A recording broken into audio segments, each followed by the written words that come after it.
The xenobiology lecture hall held an unusual silence. The atmosphere felt heavy, as if knowledge itself carried weight today.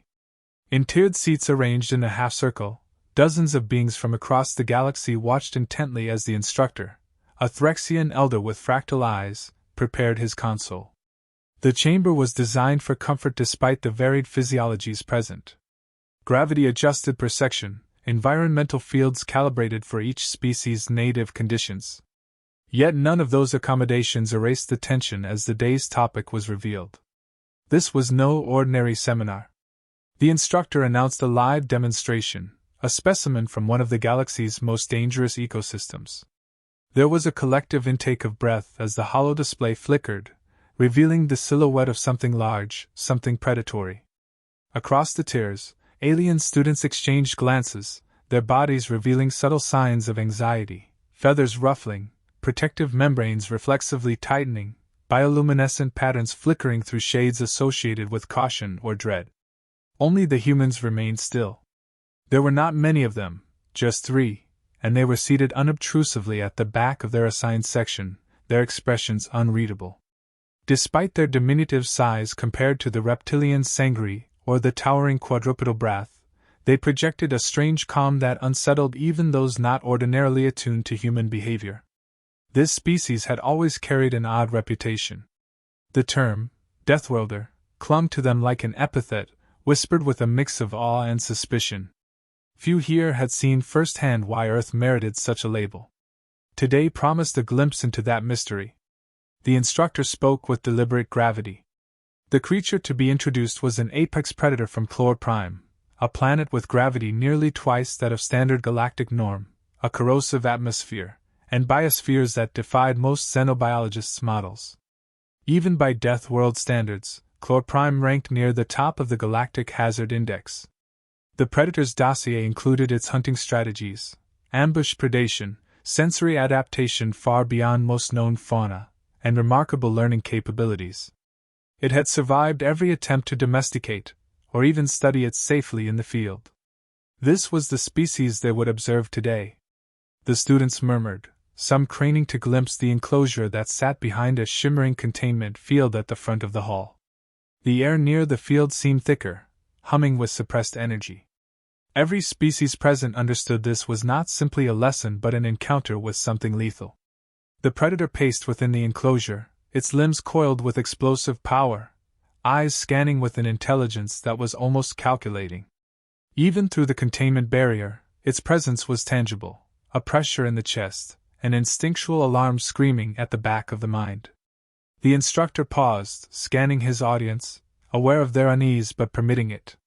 He began explaining the predator's physical adaptations, musculature dense enough to allow explosive speed despite Chlor Prime's oppressive gravity, a layered dermis resistant to toxins, an array of sensory organs that allowed it to track prey not just by scent or sound but by subtle temperature gradients and electrical fields. He elaborated on its social behavior, territorial, opportunistic, capable of advanced strategy, and utterly merciless once it engaged a target. This was not theory. Data gleaned from previous encounters described entire research parties overwhelmed by a single adult of the species. Even armored personnel units tread carefully when approaching its native habitat. Throughout the explanation, reactions varied. The brath leaned back, their forelimbs crossed protectively over their barreled chests. The sangri whispered amongst themselves, their tongues darting nervously. Others simply remained still, unwilling to betray fear but no less affected by it. Yet the humans displayed no such reaction. One of them, a lean male with close-cropped hair, sat forward slightly, his gaze not fearful but curious. Another appeared almost relaxed, fingers drumming absently on the console in front of her. It was subtle but clear to any observer. They were not just composed, they were intrigued. Whispers moved through the hall as the instructor's summary concluded, the students exchanging speculation as to why the humans alone seemed unimpressed. Some argued they were simply unaware of the danger, others suggested bravado, or perhaps arrogance. A few entertained the notion that humans possessed some hidden technology, or instinct that allowed them to suppress fear. But anyone who had studied human history would know it wasn't that simple. The instructor let the silence grow, permitting the weight of the predator's presence to settle into the minds of the students. The predator itself had gone still as well, crouched low in its enclosure, its head tilted as it observed the lecture hall. Its gaze, piercing and predatory, swept across the assembled students, and there, it paused. Locked on the humans. A ripple of unease passed through the hall. The predator seemed to recognize something in them. Not prey. Something else. And the humans did not flinch. That moment, quiet and heavy with implication, defined the undercurrent of this entire exercise. There was more to humanity's reputation as a Deathworlder species than physiology or accident of environment. Something in the human mind, in the way they regarded this lethal creature without a shred of fear, set them apart. As the instructor prepared to open the floor for questions, most students remained wary, unwilling to even speak with the predator so near. But already, all eyes were drawn back to the humans, wondering what they knew, what they saw, and what they would do next. The containment field dimmed slightly as the predator stepped forward, its presence alone seeming to drain the light from the room. Its form was sleek but powerfully muscled, each movement precise and silent.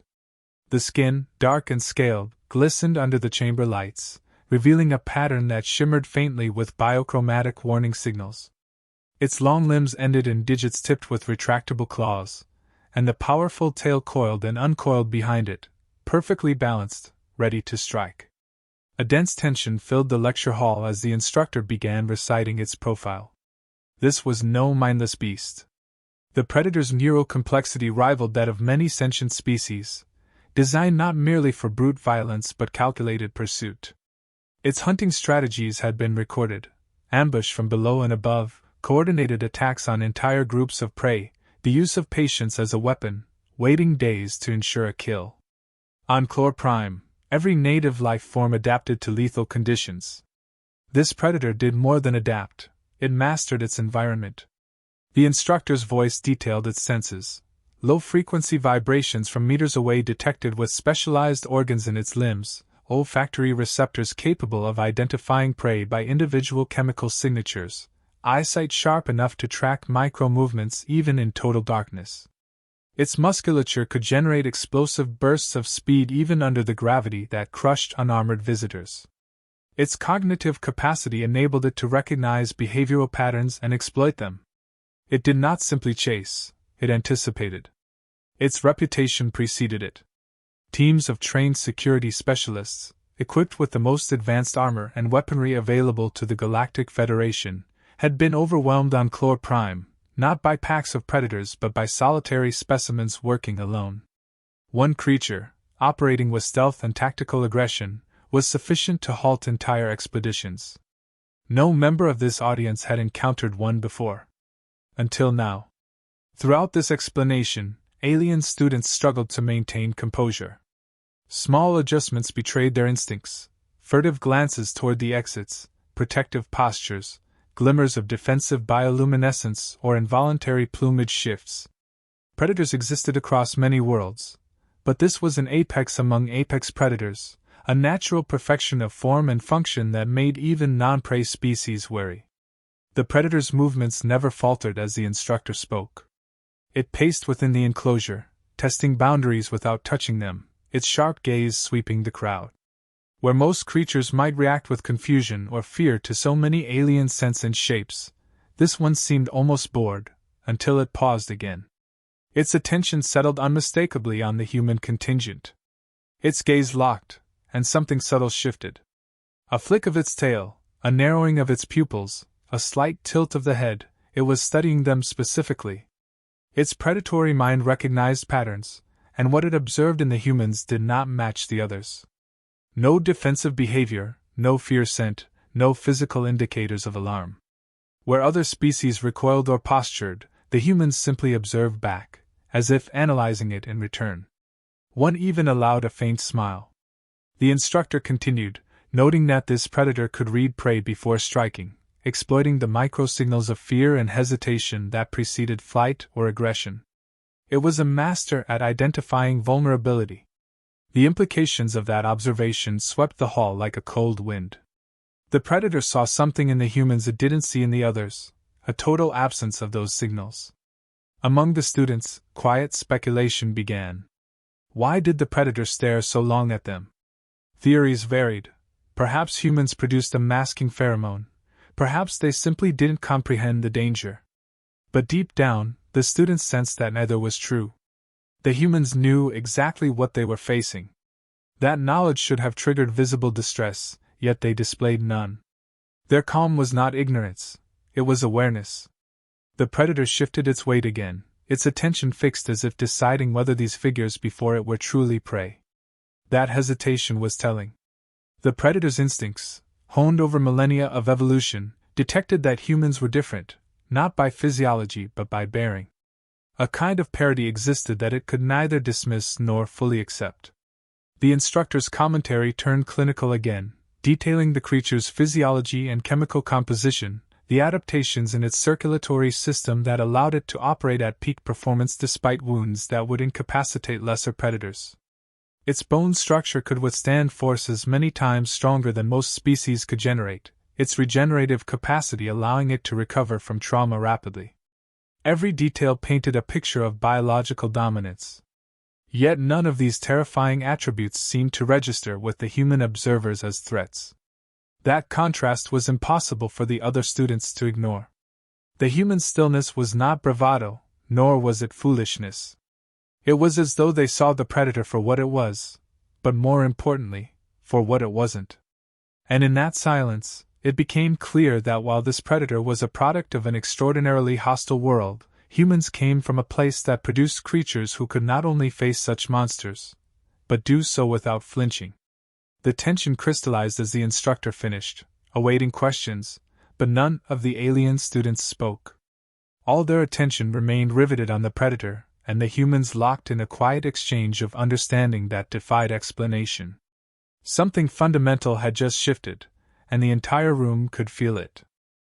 Without prompting, the human seated closest to the edge of the bench stood. His movement was smooth, unhurried, deliberate. The hall froze. His hand rose calmly, fingers steady, signaling his intention without a word. The instructor paused, clearly taken aback, fractal eyes narrowing as he processed what he was seeing. No other student moved. No other species would have even considered volunteering. The predator remained locked on the human's every motion, muscles coiling slightly, nostrils flaring. It had sensed this particular human even before the volunteer act, but now it focused completely. The silence deepened. Even the normally talkative Sangri refrained from whispering. Every eye tracked the instructor's subtle shift as he weighed protocol against the moment. After a beat that felt stretched thin by the gravity of what was about to occur, the instructor gave the smallest nod. Permission, technically within regulation, though likely never intended for this circumstance. The human moved forward, footsteps measured, posture fluid but relaxed. The predator's eyes followed his approach without blinking, every muscle in its body tensed, head lowering slightly, measuring distance and angles as predators always did. The human paused just outside the outer limit of the containment field, hands loose at his sides, posture open, unguarded yet balanced. The alien students collectively held their breath. The containment protocols would hold, of course, designed for scenarios far more dangerous than academic demonstrations, but the sheer audacity of the human's approach gripped every mind in the room. What unsettled them most wasn't the act itself but the ease with which the human did it. There was no trace of ritual, no ceremonial posturing to steel nerves, no evidence of internal conflict. Where another species might tremble or overcompensate with bravado, the human simply stood there, studying the predator with a gaze as direct as the predator's own. The instructor spoke again, this time addressing the human directly, outlining the security systems engaged and reminding him of the lethal potential on the other side of the barrier. The human listened but did not nod, did not break eye contact with the creature before him. This was not defiance, it was something deeper, presence. Alien students glanced at each other, still struggling to process the scene. They had seen recordings of human behavior in crisis environments. They had studied case files detailing human reactions to lethal threats. Yet nothing in the data they had reviewed fully captured this particular quality. Not fearlessness, not arrogance, but an intimate familiarity with danger itself. The predator shifted, stepping closer, head tilting again in that unnerving, calculating manner. It could sense something unusual about the human's posture, something that didn't match prey behavior. No cowering, no averting gaze, no indication of flight response. The predator seemed almost intrigued, the tension in its limbs signaling it was reassessing its assumptions. A faint murmur rippled through the audience as one of the Sangri whispered what many were thinking, that the human must be insane. And yet none dared repeat that sentiment aloud, not truly. What if this wasn't madness? What if this was simply human nature exposed for what it was? The instructor, watching carefully, asked if the human wished to withdraw. No hesitation followed the offer. The human simply shook his head once, still silent, never breaking that direct stare with the predator. The predator lowered itself further, now in a ready position. Its tail swept the floor once, muscles taut and ready for an explosive charge that would obliterate anything in its path were it not for the containment field. Its breathing slowed, predator focus sharpening to a singular point. In response, the human's body language shifted slightly, not in fear but in a subtle adjustment of stance. Weight distributed evenly. Shoulders relaxed but aligned. The human's expression remained calm but attentive. This wasn't a defensive posture nor an offensive one. It was something more difficult to define, a kind of readiness that defied categorization. The instructor noted this aloud, voice deliberately clinical but betraying fascination. No fear pheromones from the human. No increase in visible respiration rate. The predator, despite its evolutionary mastery, seemed to hesitate. That hesitation was now the focus of every mind in the room. Aliens who had lived their entire lives understanding predator-prey dynamics as immutable now watched an encounter that did not fit any known model. The predator, so lethal and sure of its supremacy, found itself facing something unexpected. Something that did not run, did not posture, and did not submit. The predator's gaze deepened, as if probing for an explanation. It circled slowly within its containment space but always returned its focus to the human. The other students leaned forward unconsciously, drawn to the scene. The human remained still, utterly composed, exuding a quiet that radiated beyond the physical. The predator recognized something ancient, something it did not expect in this context: parity. Not submission, not threat, but a peer-to-peer recognition that transcended species. The instructor closed the moment by thanking the human, though no command to withdraw had been given. The human did not acknowledge the thanks verbally. He simply turned with the same measured calm, walking back to his seat without once glancing at the other students, leaving the predator standing perfectly still, watching him go. The silence that followed was not emptiness. It was filled with unspoken questions, with realization, and most of all, with respect born from something few had ever witnessed firsthand: a Deathworlder's effortless comfort with lethal proximity. The atmosphere inside the hall thickened. The predator, having observed the human up close, had changed its behavior. Where its movements before were confident and predatory, now it shifted into a cautious rhythm, circling, reassessing. The human's presence had disrupted its instincts. Its predatory mind could not fully categorize what it was seeing. The instructor, intrigued but silent, let the moment stretch as the predator continued watching the human who stood a meter beyond the containment field. The human's body language remained unchanged, balanced, composed, but utterly alert. That stillness was not passivity. It was a quiet signal that did not fit the usual pattern of prey behavior, nor did it match aggressive dominance posturing. It was something unfamiliar and disarming. In most encounters, prey displayed predictability, fear, flinching, defensive body language. The predator's survival depended on exploiting those reactions. But in the human, there were no obvious cues to trigger pursuit. The predator seemed to hesitate, its intelligence pushing it to analyze further. Its gaze sharpened, nostrils flared again, picking up scent signatures it instinctively associated with readiness, not fear. The human, without word or flourish, made a subtle movement, a slight shift in weight, centering gravity over his feet, spine perfectly aligned. To an untrained eye, it seemed casual, meaningless. But to the predator, it carried weight, a signal too subtle for most sentients to interpret but unmistakable to a creature that lived by reading micro-signals of threat and submission. A low, guttural sound escaped the predator's throat. It was testing, probing for weakness. No response. The human's breath remained slow, steady. His gaze locked with the creature's own, unblinking. Not confrontation but acknowledgement. Predators thrived on psychological dominance as much as physical. Their stare alone could trigger panic in most species, undermining composure before the first attack. But here, the human's gaze did not break, did not falter. And more than that, it reflected no tension that suggested suppressed fear. Instead, there was a calm that communicated something alien even to the predator itself: recognition. This unspoken exchange deepened. The predator's tail flicked with restrained tension, its claws flexing briefly. It stepped forward, leaning into its coiled strength, every part of its body ready to pounce, but something restrained it. Even without a physical barrier, it would not have struck. It had seen something it could not reconcile. The alien students were silent. Not a single breath disturbed the room. Their previous assumptions about human recklessness now gave way to awe. The human wasn't simply fearless.